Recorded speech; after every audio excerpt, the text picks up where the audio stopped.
আমাদের প্রধান উপদেষ্টা গতকালকে জাতির উদ্দেশ্যে যে ভাষণ দিছে ওইটা কিন্তু স্যারে বলে দিছে যে ইলেকশন প্রিপারেশন সব শুরু হয়ে গেল।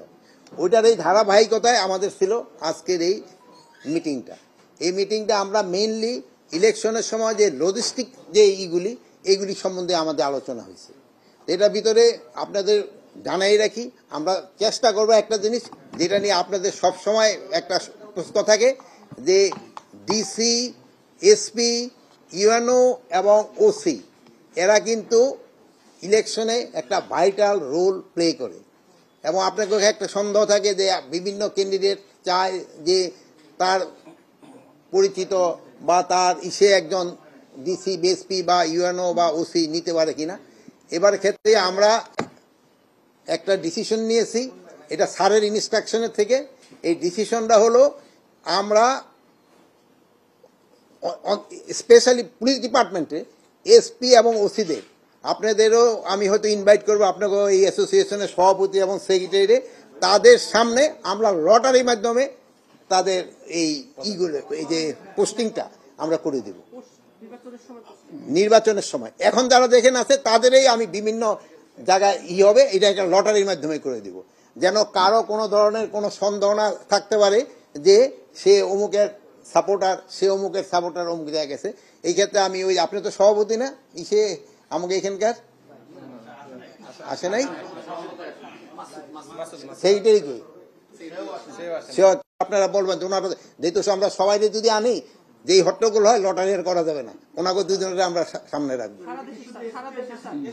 এসপি তো সারা দেশে দিয়ে করবো। হ্যাঁ, ডিসিদেরটা তো আমার হাতে না, আমি এখানে এসপিটা আপনাকে সামনে করতে পারবো। ওসিদের এতগুলি হয় কি এখন আবার আলাদা একটা সিস্টেম আছে, ওই সিস্টেমটা আমরা চেষ্টা করবো যদি একটা বের করতে পারি আপনাদের আমরা ই করবো। যেহেতু ওসিদের ক্ষেত্রে হবে হয়তো ডিভিশন ওয়াইজ পোস্টিং করতে হবে, যেহেতু পুরা ডিস্ট্রিক্টটা করা যাবে।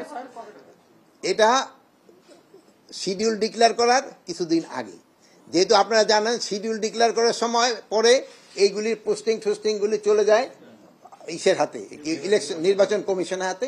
এই জন্য আমরা আমাদের কাজটা করে দিব, তারপরে যদি নির্বাচন কমিশন চায় যে তারা আরো চেঞ্জ করতে চায় তারাও করতে পারবে। আর আমি তো অন্যটা করতে পারতেছি না, এখানে তো এসপিদের ক্ষেত্রে করবো, এন্ড পুলিশের ক্ষেত্রে ওসিতেরটাও আমরা করবো, বাট ওসিতেরটা মানে পুরা ডিভিশন ওয়াইজ করতে হবে যেহেতু এতগুলি একসাথে।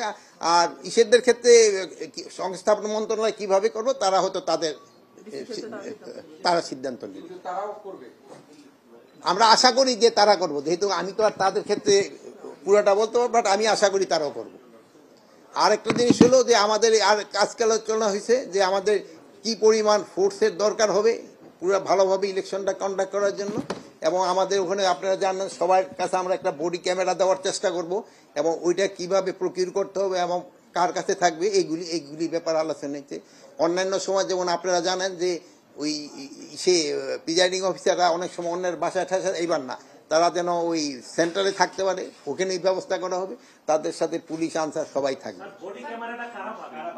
বডি ক্যামেরা আমরা 47,000 ভোট কেন্দ্রে, প্রতিটা কেন্দ্রে আমরা একটা করে বডি ক্যামেরা দেওয়ার চেষ্টা করব। এই বডি ক্যামেরা থাকবে আমাদের ওখানে যে পুলিশের যে সিনিয়র মোস্ট তার কাছে থাকবে। আর কি কি লজিস্টিক প্রয়োজন হবে যেমন ওইটাতে জানেন। আরেকটা যে ছিল ট্রেনিং, সব বাহিনীগুলিকে আমরা ট্রেনিং এর ব্যবস্থা করতেছি, এবং এখন ইলেকশন কমিশনেরও আমরা অনুরোধ করছি তারা যে পুলিং অফিসার, প্রিজাইডিং অফিসার তাদেরও ট্রেনিং করবে, এবং আমরা আমাদের যে বাহিনীগুলিতে ট্রেনিং এর পর আমরা একটা মহড়াও দিব, মানে দুইটা এক্সারসাইজও করব যে ইলেকশনটা যেন ভালোভাবে হতে পারে।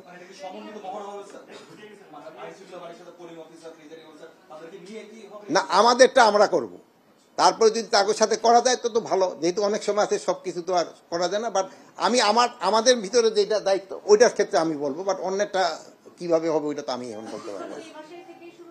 প্রশিক্ষণ তো অলরেডি আপনারা বলছি এই কথাটা, কিন্তু অনেকে আপনি কোন এই শেয়ার আপনি তো থাকেন সব সময়, তারপর ভুলে যান কেন?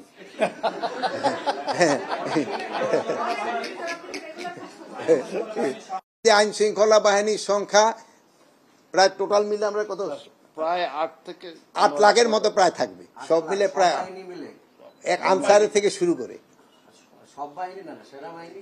সব সব মিলে প্রায় 8 লাখের মতো। যারা ইলেকশন ডিউটি করবে সবারই তো প্রশিক্ষণ দিতে হবে, 1 লাখ লোকেরই প্রশিক্ষণ আর লাগবে। সবারই প্রশিক্ষণ লাগবে। প্রশিক্ষণটা যার যার বাহিনী তার তার প্রশিক্ষণ দিবে, যার যার এলাকায় তার তার ভেন্যু। যেমন আপনি যদি বলি ভাই আপনি থাকেন কোথায়, আপনার বাড়িতে আপনি থাকেন, তো আপনার খাওয়া দাওয়া তো আপনার বাড়িতে হয়, তাদেরও ভেন্যু যার যার জায়গায় হবে।